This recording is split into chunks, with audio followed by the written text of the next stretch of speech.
This is Kansas Bigfoot, Manhattan, Kansas, and this is a very clear shot. I shouldn't say this is a very clear shot. No, it's a blurry shot, but you can tell it's a dark figure. Yeah, there's clear shots, there's blurry shots, and there's shots that you can't tell what's going on. But don't question yourself here. This is Bigfoot. Yeah, this is a shot where you know it's not a bear and you know it's not somebody wearing a hooded sweatshirt. This is Bigfoot. It's just not a super clear shot. This isn't a hunter. Okay, we were talking. They'd be wearing orange. We were talking before, or somebody in a ghillie suit for that matter. We were talking before about people romanticizing different people's jobs, like people that are into cryptozoology. Oh, they must have a great, profession where you just hunt Bigfoot all day. And it turns out, or a wildlife photographer, and we were relating that to someone that works for National Geographic that had just, kind of like a miserable career. It sounds like a royal pain in the ass. But I remember Howard Stern was on a show where Jerry Seinfeld was actually interviewing him, and he was talking about, at one point, when he was trying to get into television production, Howard Stern that is, he had a deal for like 10 different television shows that he was in development making. And he says the greatest moment of that is when he signed the contract. I have 10 different shows I'm now going to be in charge of producing. And he said, oh, wait a second, I actually have to make them now. Yeah, well, yeah, that's a whole different thing. There's chasing down the goal, or the journey, and there's actually, I'm screwing this up. Well, then you really have to come through. I mean, there's a success of making it happen, finally getting it, and then you actually have to make it happen.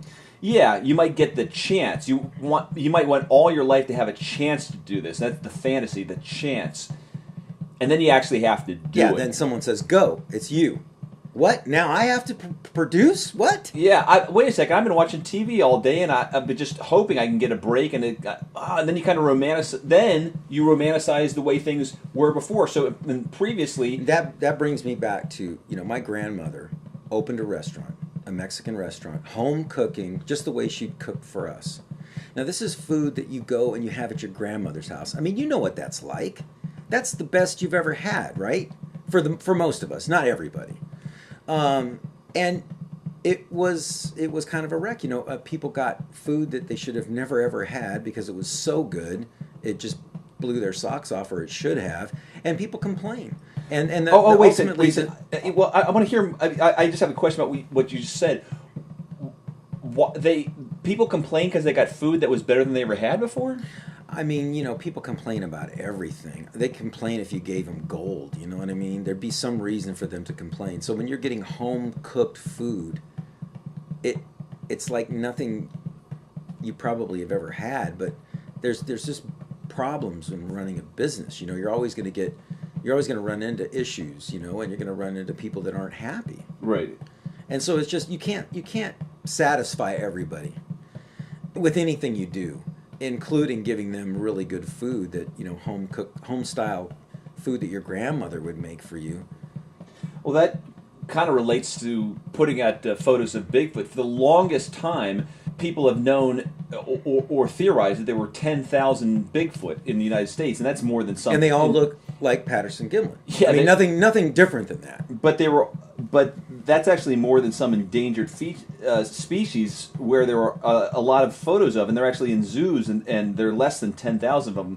But people wondered why. How come there's no photos of Bigfoot other than the Patterson-Gimlin? How come everything we ever see is so unclear?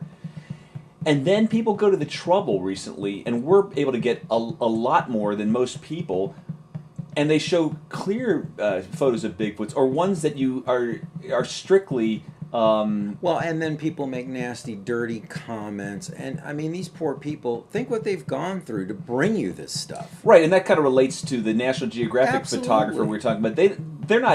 They're risking, health going out into the woods this deep. Well, yeah, if I were to get some flesh-eating disease, come on. There's spiders, there's snakes, and lions and tigers and bears. No, I mean there's mountain lions, and there's bears, and there's there's coyotes, there's wolves. It's not easy doing that. There's hunters that have a bad shot.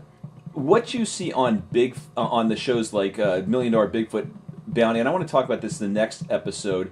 A lot of times you have incompetent people. The best of the best people get on these shows to demonstrate their ability to catch Bigfoot. But I want to tell you one thing that just shows in a nutshell why you don't get better photos and you haven't been getting better photos. I'll talk about that the next episode. I'd like to know the answer to that.